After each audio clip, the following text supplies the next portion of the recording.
Alrighty, welcome to another episode of Price Targets with your host Bitcoin Jack. Welcome, guys. I hope everything is loud and clear. We're gonna speculate about the oil comeback, and we're just gonna do a general market update. I feel the market is quite lethargic, not much to be updated. There's a bunch of entries and positions that have been moving, so we can talk about that. And then in general, I think for Bitcoin, it's going to be the story about whether 64K is going to get, reclaimed. I should mention Sailor because that's what everyone is talking about, but really, I don't think. Well, I'm not part of the crew that is kind of fear mongering around it. Even if he's selling, that's fine. He's just solidifying his credit instruments. And I think at the end of the whole story, it's, we're going to laugh about it. I think it's far more important to watch the general market, watch how rates are going to get affected. I want to show you a bit of the Discord that I've been building. And there hasn't been a ton of stuff done so far, but there's some cool things in there. So I really want your attention for that and have you guys come and join. And I think, the AI bubble hasn't burst yet. So we'll probably have to talk about that too. Yeah, I mean, Sailor probably did sell the bottom. He also bought the top. But we're going to talk about that later. So let's go to some charts. And first of all, the Discord. So I think about, let's see, service settings, members. Yeah, we got 69 people in here. Nice. And generally, the value that we're trying to create here is people join. They can get a research role. That research role is going to give you access to basically the full research season. So we're going to do a season. Every season has a bunch of rounds, and those rounds will kind of solidify and deepen out all the proposals that have been done so far. We have 5 right now. I hope we can get to maybe 10. I will propose one. There's probably a bunch of other people that will still propose one. And then we will do this crowdsourced research into it where we will kind of, look at it from different angles, and we will have voting rounds. And at the end of the season, we will probably have, something that is quite solid, given if a lot of people actually join the research. What's up, Ziggs? So that's that. We have 5 in here. I'm pretty sure we're going to get a few more. So Friday, I want to have a call and discuss how we're going to go forward. I have a bunch of ideas how we're going to do this. The bot that's powering this has been programmed to do a bunch of things, but I want to have some feedback on that. So Friday, we're going to look at that. Anyone who's contributing will have full access to the whole research season. If not, if you don't want to, contribute anything because maybe you're a bit shy or maybe you don't have any ideas, but you still want to read, the content that's in there, you can always sign up for KuCoin using the ref link, and that will give you access as well. We're going to use the commissions that come in through all the ref links to kind of, pay for anything that we need to build into the Discord. And really, it's a crowdsourced initiative. So I don't know if it's going to, yield anything, but I thought it would be a fun idea to see if we can, collaborate on something where we find the next meta for the next cycle. I'm also recording a bunch of trades in here. You can join and see. There's a bunch of bugs still that I sorted out today, but essentially I'm just, everyone can post their trade IDs and it's going to get tracked by the bot. There's a leaderboard. So the leaderboard tracks who's making money, who isn't making money.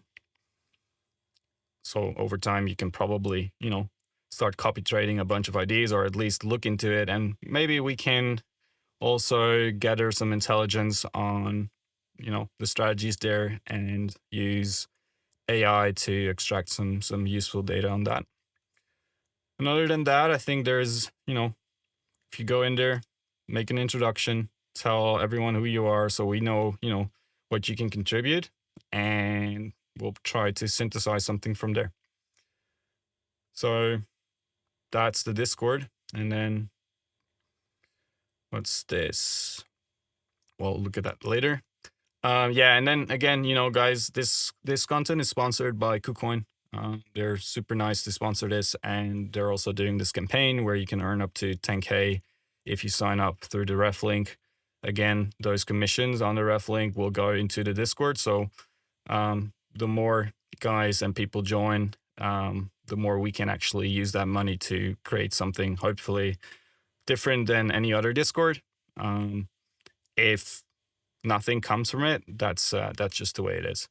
I'm sipping on a little bit of coffee here because it's pretty late now. So if you want to join the Discord, just send me a DM on Twitter. I'll send you an invite.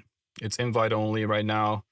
And the onboarding should make sense from there. If you have any questions, just let me know. And then I think I talked about the Fed, and that ties into oil. There's no changes in the expectation for rate cuts, so I can probably leave that there. But the interesting thing on oil is just I have a theory here. So oil, and this is going to set up maybe the next couple of weeks to months in terms of risk appetite. It might be a bit subdued because if we get a rally here back to the low 80s, that might influence a little bit of the, the Fed outlook. Essentially, we're back to pre-conflict levels, right? So that little gap here got filled, and a lot of countries have been selling their reserves to keep the prices in check. Now prices are down. It's very likely that this kind of selling will stop and they will start to refill those reserves, right? So essentially we hit a base level, a key level here. We filled the gap. Maybe there's going to be some, not so favorable news in terms of, the whole ceasefire thing. And that leaves us a gap to, I think, the low 80s. Maybe not, maybe it's going to get capped lower, but definitely there should be some kind of counter trend rally after all the good news we had. And it makes a lot of sense that certain parties that have been selling reserves, oil reserves, are going to start buying back. So that should put a little bit of pressure to the upside. That will tie into some negative Fed outlook temporarily. I think it's just going to stabilize. But it's good to keep in mind that we've seen this entire sell-off, which was kind of bullish for markets in general, except for Bitcoin, because Bitcoin is just this asset that just, is not really treating us the way it used to. So that is a trade that I want to, keep in the back of your heads. And yeah, I mean, again, Saylor sold. I don't know what to really say about it. He's making sure that he does have enough dividend reserve to pay out for all his credit instruments. Generally, the market received that as at least a positive in terms of stopping, the MicroStrategy sell-off. So this setup still remains in play, where if strategy can get actually to reclaim the range low here, then it does have the opportunity to kind of rally back into the highs here. So I think what Saylor is kind of doing is just making sure that, his products can survive and that people stop worrying about it, which should kind of pull stretch back to eventually to 100, which will then give him capability to start buying more Bitcoin again. And you're very likely to create some um, premium on MicroStrategy again. Because right now, I think the MNAV is around 1. So basically, if he starts selling at the money, he's diluting his shareholders, which is not really what he wants to do. Obviously, in a bear market, this always happened, and he's been in worse places. So I think in general, there's no way that he's going to get forced to sell any, significant sum of money. I think he does have like 2.5 billion in reserves right now. And I think 2.5 billion is enough for quite some time of paying the dividends. So I think market is too focused on this, right? Yeah, I don't know what else to say about the whole sailor situation. So for Bitcoin, last week we spoke about how the fact that Bitcoin was refusing to actually, when you see a market do something like this, there's a low, it breaks it, it doesn't kind of go through it, and then it sweeps the low again and it doesn't go through it. Like it just refuses to do that, and you kind of get like a little range, local range like this. That's time to pay attention, where at least, the local flow is going to get squeezed to the upside. And if you recall, we talked about, why is this logged out? Fuck you. Refresh now. This is a free tool, by the way. Everyone can use it. But the free version is quite shit, to be honest. So funding rate.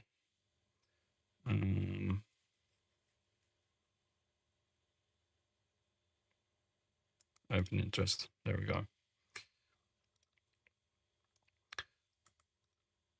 Let's go to the daily. Last week we spoke about this candle, this increase here as the market sold off, but it didn't really manage to follow through to the downside. So it swept this low, then it swept this low, a bunch of OI was added, and then the market bounced and started to react to it. So essentially, the minute you had this daily that moved above it was likely to create a squeeze of anyone who shorted that bottom. And that's exactly what we've seen. So all that open interest got squeezed is gone, which is, how we got to 64. I shared that trade. Let's see. Trade IDs. So on the 2nd of July, I shared that trade and we hit 64.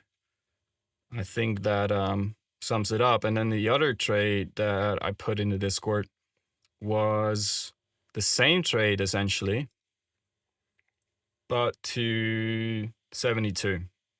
So I do think if we break 64, let's go back to here. If we break 64, which essentially is this line, let me make it a bit fatter. If we march past that, it's a daily level, the daily high is closed, that put us to the low here.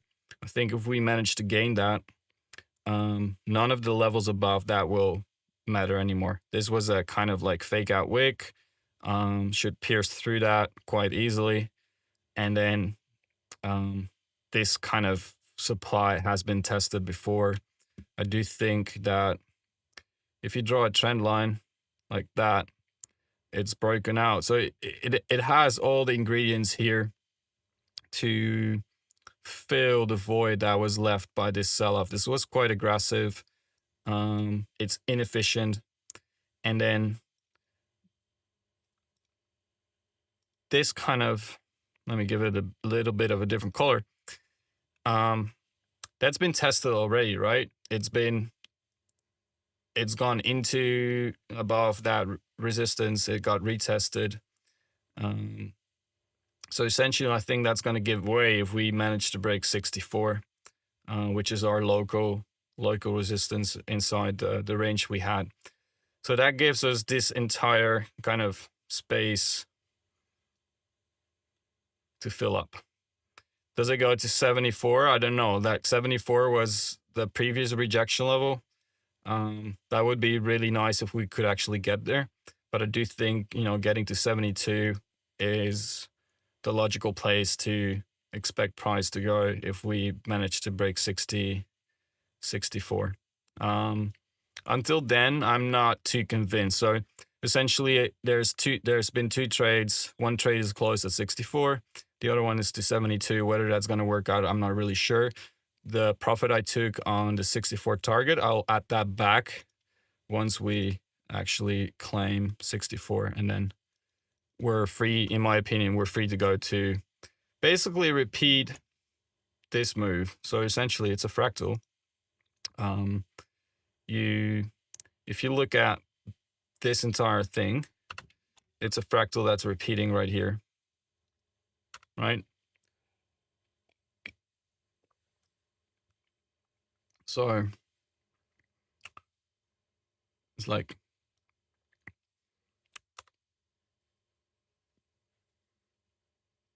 if we repeat the fractal, we're right here, going right here. This is that place and that place. So let's see if that works out. And then we spoke about ETH. I really like ETH, ETH BTC. The thing with ETH BTC is there's a small chance that this is gonna become like a prolonged falling wedge with 2 extra moves, which would probably mean something like this happens, and then it breaks to the upside. That usually doesn't happen. There's a clear 1, 2, 3, 4, 5, like an ABCDE right there. So that looks good to me. Like if we manage to break above here, for sure, I expect that price is gonna go up here, like to 0.38. And that in terms of USDT, yeah, I mean that should definitely. What we have here is kind of like price trying to build acceptance back into the range. It tried to do it once, got rejected. Now it's doing it again. So odds are it's gonna accept in the range, and then what's gonna happen is we're gonna visit the other side of the range. So 2400, it's gonna take a bit of time, but for sure we should be able to test 2000 quite relatively soon. So that looks good. Then Zcash, I took profit here because this move just happened, quite fast, and I do think it needs some digestion in general.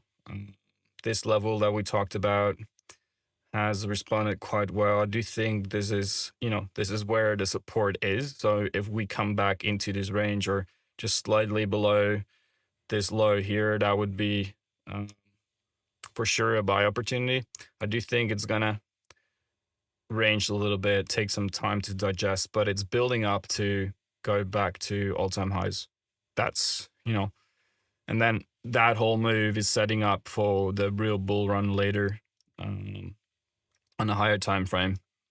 I think I drew some kind of stupid thing up to, I don't know, like 3K would be a solid place for Zcash to go, like on the bigger cycle. Let's see on super clean here. We spoke about that last week as well, where we have this high here and that's where it bounced off. So probably some ranging, and then the breakout later. And then we still have this piece of, it's just the endless like sideways thing. Honestly, to me, it looks like this is going to be super bullish. eventually. Um, Monero is in this kind of channel, and then that kind of got us to, yeah, I mean, I don't know what exactly to tell you other than this looks like a consolidation that's going to break out of this channel.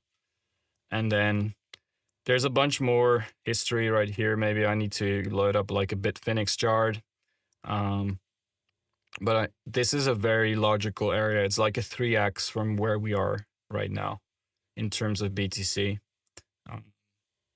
So that would be, the bigger time frame target.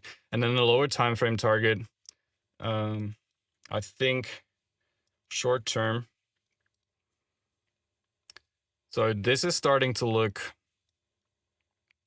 this is obviously the resistance now. I drew it as a support before, but it's been retesting it a few times now. Then the next level that's going to be tricky that I hope is going to actually get claimed is 355, which is essentially the region here that got rejected. If that clears, we should be able to go back to 420 on a pretty short time frame, given that BTC behaves, right?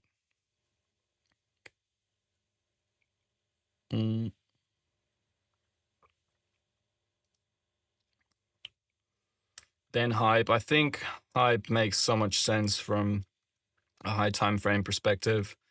Like, it pierced the old all-time high. Now it retested it like a lot more cleanly on the daily here. So in my opinion, this is just setting up for some kind of, ascending triangle. I wouldn't be surprised that this kind of like takes out the trend line a little bit, traps everyone like a little bit bearish on that trend line, and then we see the upside. So bigger time frame, the easiest way to measure these kind of things is just take the fib and take half, like this. That puts us at 100. And I do think that this low is going to get respected. It shouldn't come back down there. So 57 should be quote unquote safe. Right. So I don't know like exactly where, if this happens, where that's going to happen. Ideally, it just happens on a clean level. Somewhere like this or like this. And then goes up. And then the stop comes, the stop goes below the low here, and the target becomes 100. So that's quite a clean high RR. No, that's 4.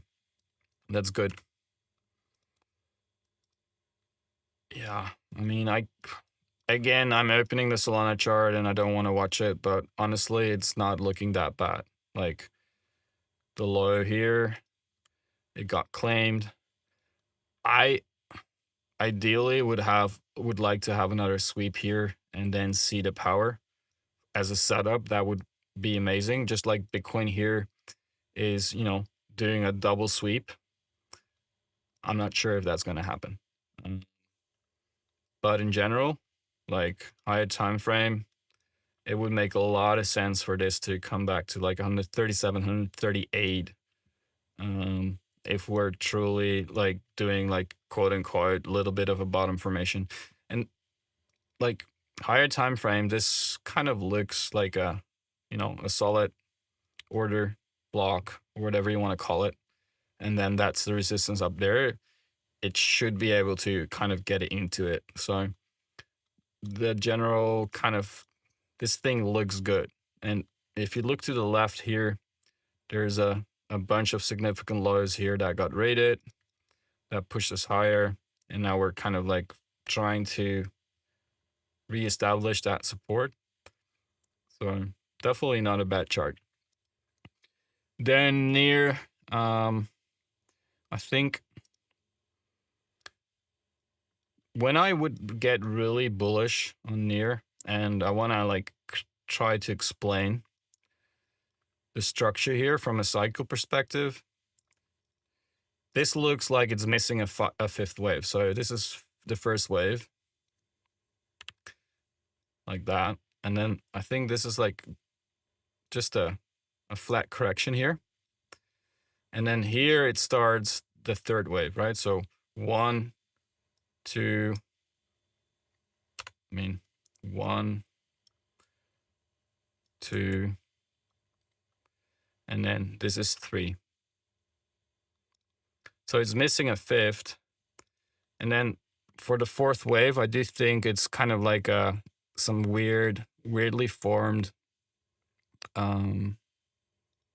it's a weirdly formed wedge where if you do the ABC, like A, B, C, D, E, the B wave goes above, and then just a regular, and then, you know, the A wave gets cut short here. So if we do want to see continuation here, which eventually, in my opinion, is going to happen, I want to see this trend line broken. So we have the order block here. We had the exact same setup as Bitcoin is showing. We're seeing kind of a possible trend reversal. Hopefully, that sets us up. And then the question is, how do we measure the upside? Like on the short term, obviously, the first resistance is going to be around 220 to 17, because that's, you know, the last level where we had kind of like daily rejection to the downside around here, which we're basically retesting already. And then after that, I don't think there's much of a resistance left except for this area, which is kind of where the fake out blow off top happened, which aligns with the fib here. So if we measure from the low where the third wave started to the high of the third wave, which is this one and not this one, because this one is part of the corrective movement, then we should be at least be able to reach the 0.618, right? So that aligns with this block somewhat. And then the next one is the, you know, the 1-to-1 extension. And if the fifth wave actually gets extended, we do go to around 4.7 in the most bullish case. So short term, I would say let's see what happens if we do 217. If we go well and above that, like 223, then I do think it's going to go to 280. And if we do like go above like 290 on the daily, I think that confirms we have the upside to 3.6 and 4.7.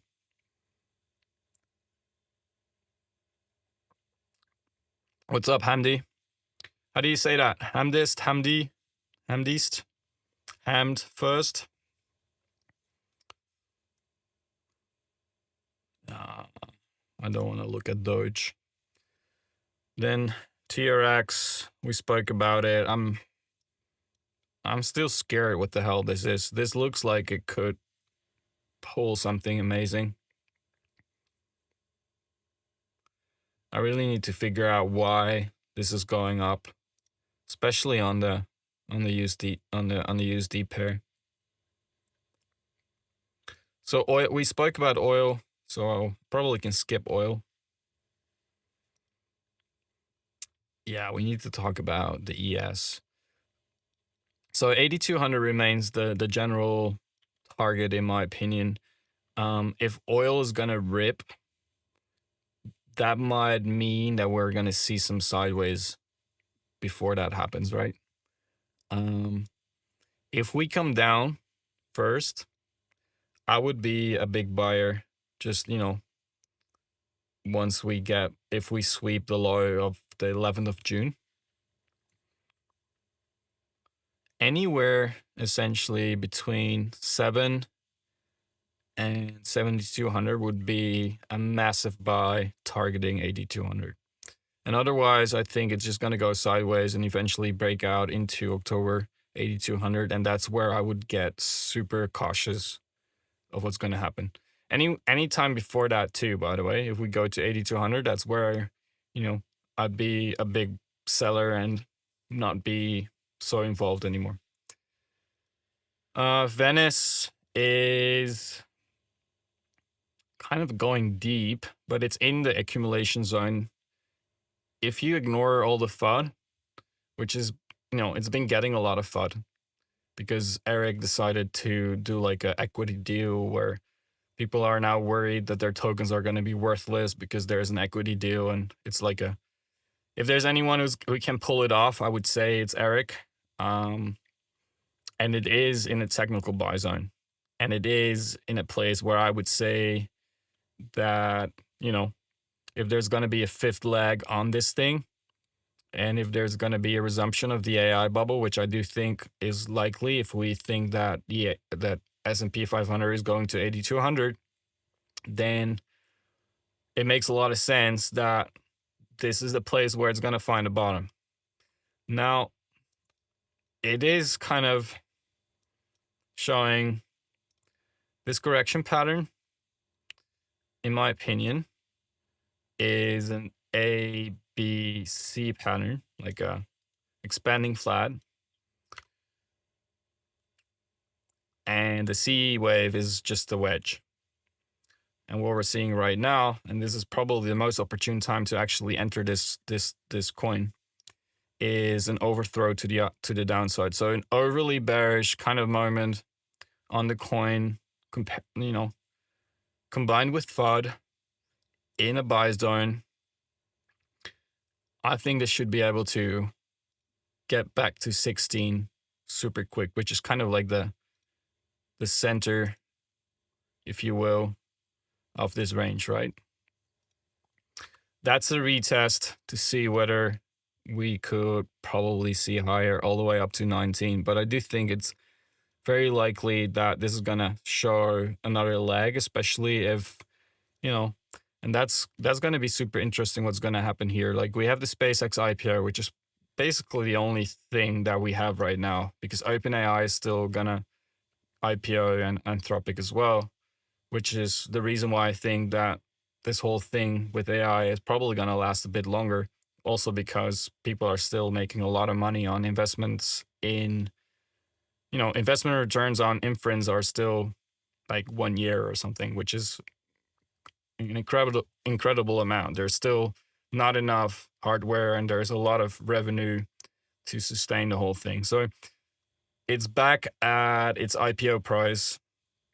What would be really funny is that it goes below. Everyone who kind of got in since the IPO sells. Everyone who didn't sell but holds the IPO will sell.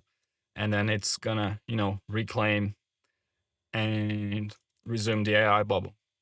So I think that's gonna get tied into what's happening here.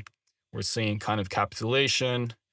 And then it should set up for the next leg higher.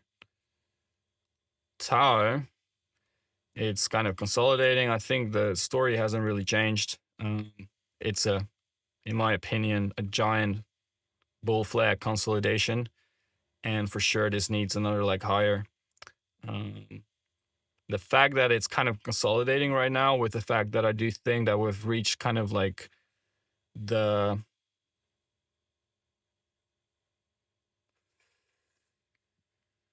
should SpaceX dump before unlock? Well, I think in general, there's a lot of growth left. And in AI, at least for, a couple of trillions left.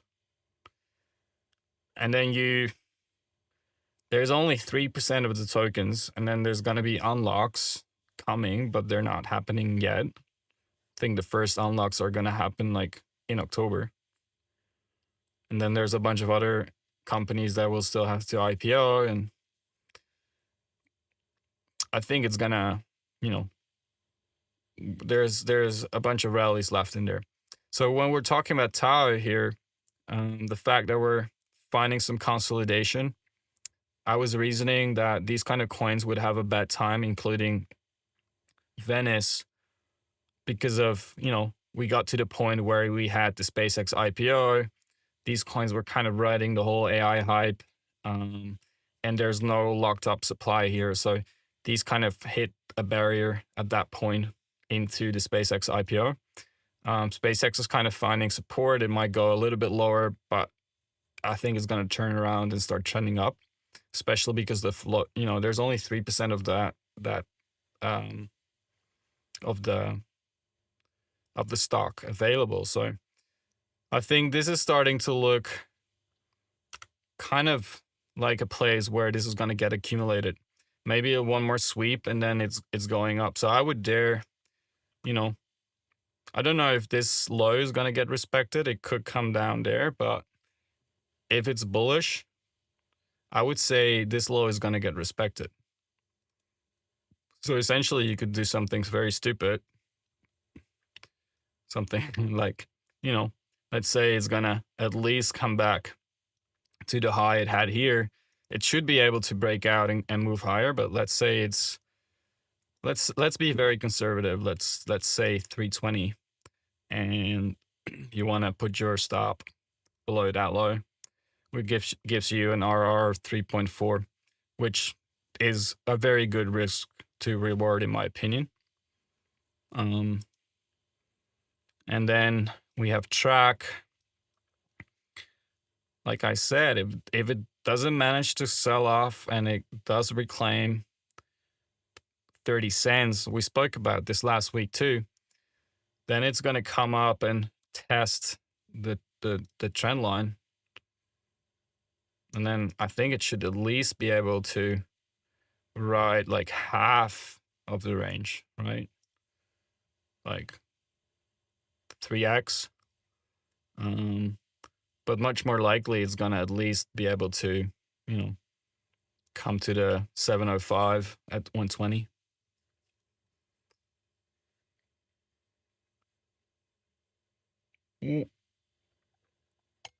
So yeah, I think generally the market outlook for me remains focused on privacy coins, AI. I think oil is super interesting to trade here.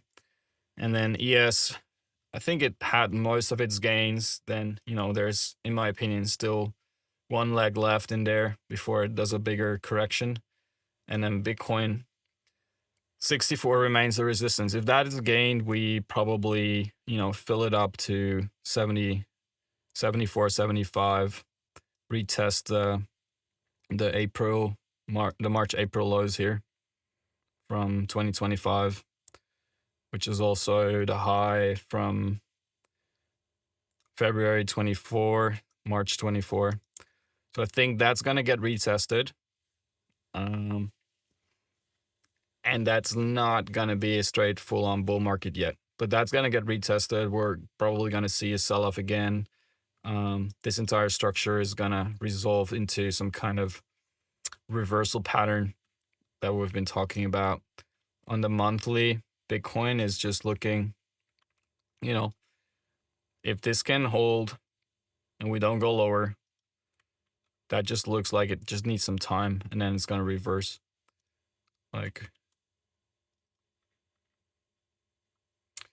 Yeah, I'll look at MicroStrategy. I touched on it before.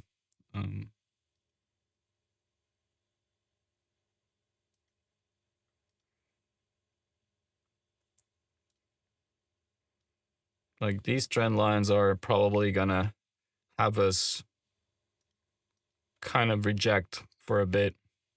And then once we go above these and we retest them like a fork, a chufa fork, that should help us do the reversal. But there's still time. If Bitcoin doesn't show any strength before October, which has been kind of the trend where equities show strength and Bitcoin doesn't, it's just probably going to get capped around like 74, 78, before, the end of the year, and then start doing something magical, reversing um, back to all-time highs. So for Mistras, I think MicroStrategy is in a kind of a difficult difficult place. It needs to regain 105, and then I think it might reject and come back down, testing like 90, 92 to 95 where it's at now. And if we then see a reversal to the upside, then it's, in my opinion, showing that it wants to reclaim the low here, and then we're back in range. Um, and that range has a high of almost 200. So I do think, this has time to go sideways and then up, hopefully. But I think like MicroStrategy is not in much of trouble, like not as much as people are trying to tell us. But before any of this happens, I wouldn't really touch it. I do own Stretch though, just because it's gonna trade to 100, so it will be back at 100. I'm pretty sure of that. I think that was it. I'm super tired. It's almost 11. I usually wake up around like 7, and then it's quite late to do these streams.